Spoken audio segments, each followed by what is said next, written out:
Bonjour et bienvenue sur le plateau RDCUK-TV. Je suis Karine Membiamba avec le journal. Le ministre de la Communication, Son Excellence, Patrick Mouyaya, énumère que sur le rendez-vous raté entre Kinshasa et l'AFC M23 à Doha, tout ce qui se fait dans le cadre de la médiation n'est pas forcément visible.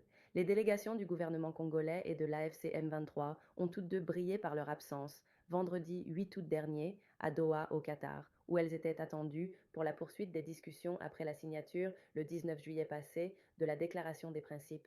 Ce rendez-vous manqué, du reste largement commenté à Kinshasa, ne signifie nullement l'arrêt de la médiation par l'État qatari, a apaisé Patrick Mouyaya, porte-parole du gouvernement et ministre de la Communication et des Médias.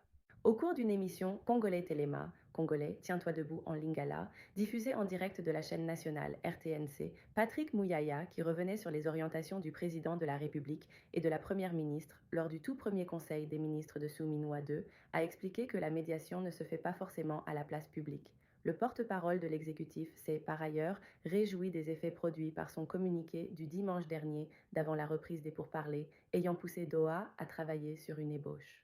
Il faut considérer que tout ce qui se fait dans le cadre de la médiation n'est pas forcément visible.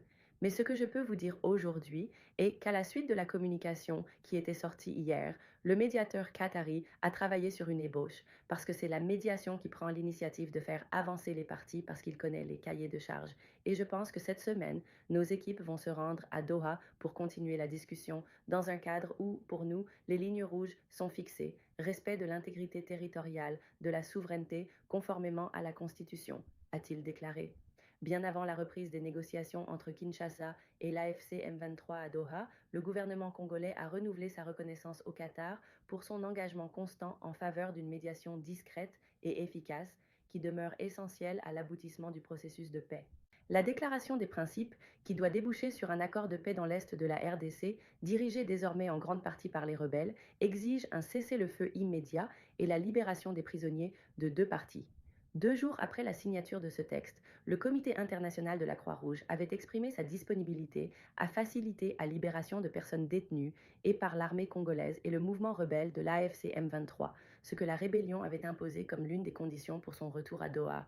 Quelques jours après son entrée en fonction, le ministre d'État, ministre de la Justice et garde des Sceaux, Guillaume Ndjefa Atondoko, a reçu mardi 19 août 2025 dans son cabinet de travail l'ambassadrice des États-Unis en République démocratique du Congo, Lucy Tamlin.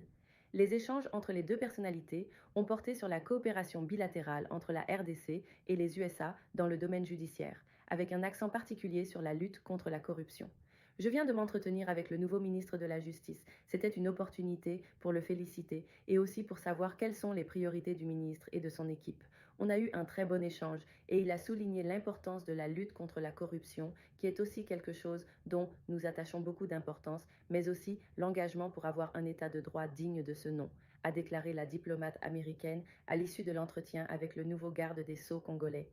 La diplomate américaine et représentante de l'administration Trump en RDC a réaffirmé l'engagement des États-Unis d'Amérique à accompagner la RDC dans le renforcement de son système judiciaire et dans d'autres secteurs majeurs du développement du pays.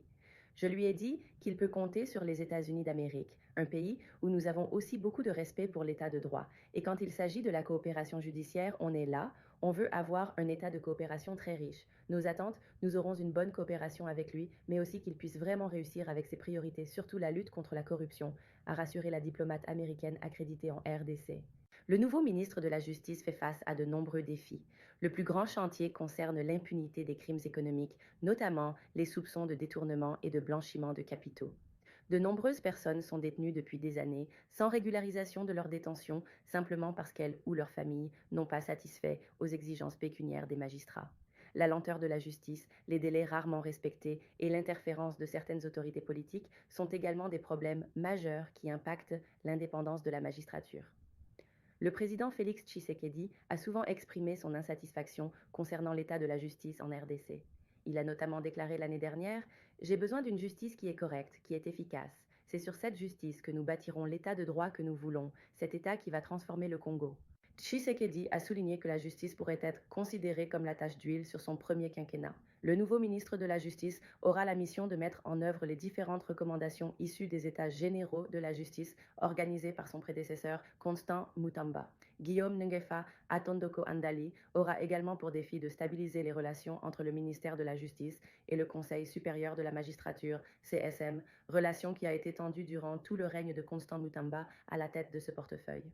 Poursuivi pour tentative de détournement de 19 millions de dollars dans le cadre de projets de construction d'une prison à Kisangani, chef-lieu de la province de la Tshopo, l'ancien ministre de la Justice, Constant Mutamba a, lors de l'audience de mercredi 13 août devant la Cour de cassation, qualifié son procès d'un complot politique. Il a souligné que ce procès lui a été imposé par le ministère public suite aux divergences liées aux réformes du secteur de la justice.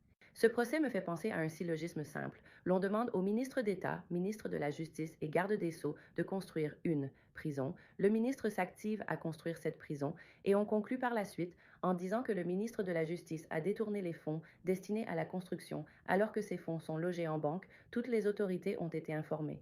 Deuxième syllogisme qui résume ce procès. Le ministère public accuse le ministre de la Justice et garde des Sceaux pour détournement des 19 millions USD qui se trouvent en banque. Ces 19 millions n'ont jamais été touchés. Le ministre de la Justice n'a touché à aucun dollar de ce fonds. Mais dans la conclusion, le ministère public dit « Le ministre de la Justice a détourné 19 millions de dollars ». Je suis perdu face à ce syllogisme, a démontré Constant Mutamba. Et de poursuivre. En à peine 3 mois que j'étais nommé ministre de la Justice, le même PG de la Cour de cassation avait déjà fait un réquisitoire pour me faire arrêter, mais il sait comment cela n'avait pas abouti, 3 mois à peine. Pour quelle raison? Pour un rapport qui était concocté et dressé à mon insu par les 2 juges que nous avions récusés. Vous comprendrez que ça ne me surprend pas, parce qu'il y a eu des divergences de fond sur les réformes que nous devrions ensemble engager et on ne s'est pas mis d'accord. Est-ce pour autant que l'on puisse recourir à la justice pour pouvoir régler ces divergences? Je ne pense pas. Ce procès qui m'a été imposé par le ministère public, c'est un procès imposé par force pour me montrer comment il est fort. Constant Mutamba dit avoir été poussé à quitter le pays, mais il n'a pas voulu en vue de ne pas donner une mauvaise image de la justice congolaise. Quitter le pays donnerait l'impression que notre justice est politisée. C'est pourquoi j'ai accepté, malgré la maladie, malgré tout ce que j'ai connu par la suite, d'affronter votre haute sagesse que vous n'êtes pas obligé ou appelé, vous, hauts magistrats, la plus haute instance judiciaire de notre pays, à régler nos problèmes de leadership au sein du gouvernement au niveau de la justice. Face à cette situation, Constant Mutamba a invité les juges à plus de responsabilité lors de la prise de décision. Vous avez le choix de condamner un innocent ou de l'acquitter en entrant dans l'histoire par la grande porte. L'histoire nous renseigne que vos prédécesseurs, qui n'étaient pas plus brillants que vous, pas plus intègres, que vous ont dû faire valoir la justice et la vraie justice. La Cour de cassation a pris l'affaire en délibéré et prévoit de rendre son arrêt le 27 août prochain.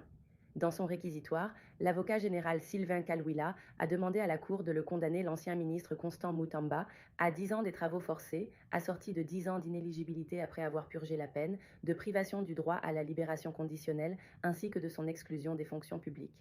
Dans sa narration des faits, le ministère public a relevé plusieurs éléments qui soutiennent ses arguments. Le recours à la procédure de gré à gré au lieu de la passation des marchés publics, la mise à l'écart par l'ancien ministre de la Justice de certaines institutions censées le conduire dans cette procédure, notamment le secrétariat général à la justice, la conclusion du marché des constructions avec la société Zion Construct qui n'a pas d'existence juridique, le fait de virer l'argent sur le compte de cette société au mépris de ses règles de procédure, l'exécution du marché sans avoir l'avis de non-objection, la fictivité de la société qui est matérialisée par l'absence de siège social, l'absence de personnel de cette société, l'absence de garantie bancaire de cette société, etc.